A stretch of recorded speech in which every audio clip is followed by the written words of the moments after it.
Ancient Egypt's holiest temples held a secret far more terrible than any curse: the systematic erasure of thousands of innocent lives. In the 12th century BC, a child named Ankhesen stood trembling in the inner court of a Theban temple. A priest held a sharp flint blade above her. She was just 8 years old. Her father, a minor scribe, had handed her over 3 days prior to settle a grain debt he could never repay. He told her it was an honor, a sacred duty to the gods. But as the cold stone scraped her scalp, taking the braids her mother had woven, silent tears fell. An older attendant slapped her cheek. "The chosen do not weep," she hissed. "You have no past now. You belong only to the temple." That moment began Ankhesen's new reality, a 45-year sentence of ritualized confinement and exploitation, hidden behind walls carved with tales of divine glory. She would never know freedom, family, or ownership of her own body. But here is the truth history tries to forget. She was not an exception. She was one of countless girls swallowed by a network of so-called sacred servitude. They bore lovely titles: beloved of the god, vessel of the goddess, the pure one. Yet those names masked a brutal machine designed to consume the vulnerable. This isn't myth. It's documented in scrolls, administrative records, and the silent archaeology of oppression. It's a blueprint for how absolute power disguises atrocity as piety. If you're ready to confront the dark foundations of civilized history, help this channel grow. Hit like and subscribe, because what we uncover next redefines the meaning of sacred terror. When we imagine Egyptian priestesses, we picture elegant figures in white linen performing graceful rites. That image is a lie, a masterwork of ancient propaganda. Let's dismantle it. The common terms were Hem-Neter, God's servant, or Shesmet, a ritual musician. Each title implied devotion, but all shared one crushing truth. These women were property of the institution, their autonomy surgically removed. And virgin? It had little to do with innocence. It meant ritual purity, a state defined and enforced by priests. To be pure was to be untouched by the outside world, which in practice meant being utterly accessible to the temple's hierarchy. Most never chose this path. Many were given as children, offerings from families seeking divine favor or simply one less mouth to feed. Others, like Ankhesen, were human currency. Temples were economic powerhouses, lending grain and silver. Default on a debt, and your daughter became the collateral. It was sanctified trafficking. Then came the tributes, girls seized by armies from Nubia, Libya, and the Levant, marched hundreds of miles to serve gods they didn't know. The records are chilling.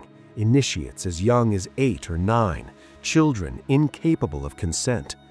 Let me tell you about Tabira. At 8, Egyptian soldiers stormed her Nubian village. They took gold, ivory, and children.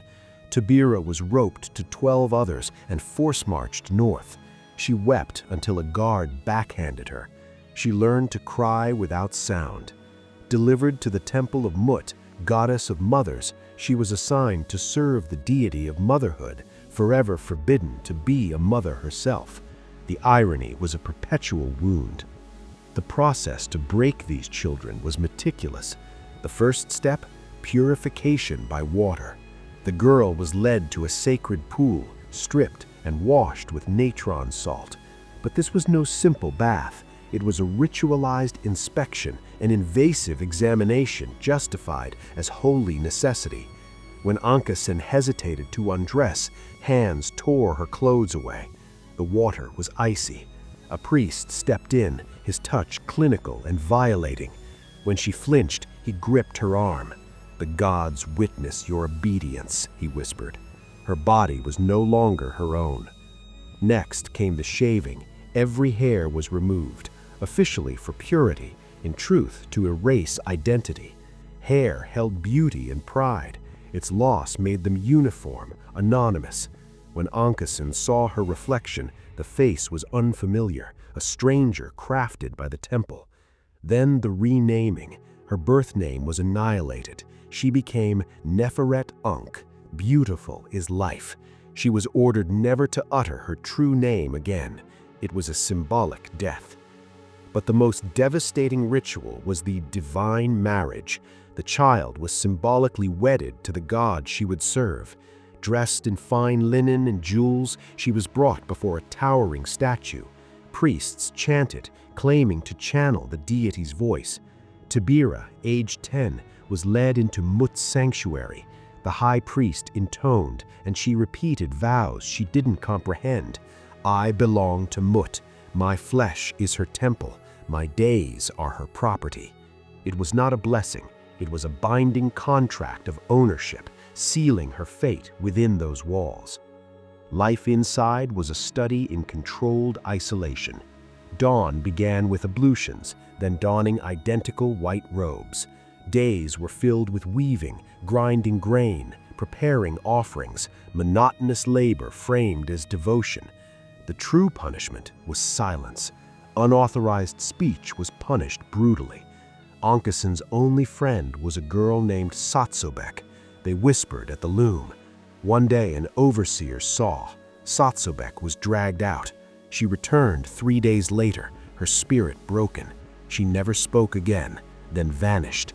The overseer said she'd been returned to the gods. Everyone understood. Surveillance was total, movement restricted, family contact forbidden. Purity inspections were regular and invasive. Ankhesen learned to let her mind drift far away during them. Resistance brought beatings, starvation, or worse. Escape was unthinkable. They'd been taken too young to remember any other world. Their education taught one lesson: obedience is divinity. But what did that really mean for their bodies? Now, listen closely, for here lies the concealed horror. Some women, titled Wives of the God, participated in rites called sacred unions. Inscriptions described them as symbolic fertility rituals. In reality, they concealed monstrous acts. High priests claimed to physically embody the deity during these ceremonies. They donned divine regalia and declared their actions were the will of the deity. The selected women, conditioned from childhood, were told they would receive the god's blessing. When Ankhesen was chosen at 14, she was led into a smoke-filled inner sanctum. The high priest, masked, instructed her to submit, framing refusal as blasphemy that would doom the kingdom. What followed was recorded as a holy rite. Ankhesen knew it as something else entirely, a violation sanctified by ritual. Some women bore children from these unions. Those children were called blessed, yet they were living proof. Daughters entered the temple cycle, sons were trained as priests. The system self-perpetuated. At 16, Ankhesen realized she was pregnant. She was moved to a separate quarter. An older woman warned her, "Hope little, the child will be taken." She bore a daughter, cared for her for 3 fleeting years. Then the girl was taken for training. Ankhesen saw her in corridors, a ghost she could never embrace.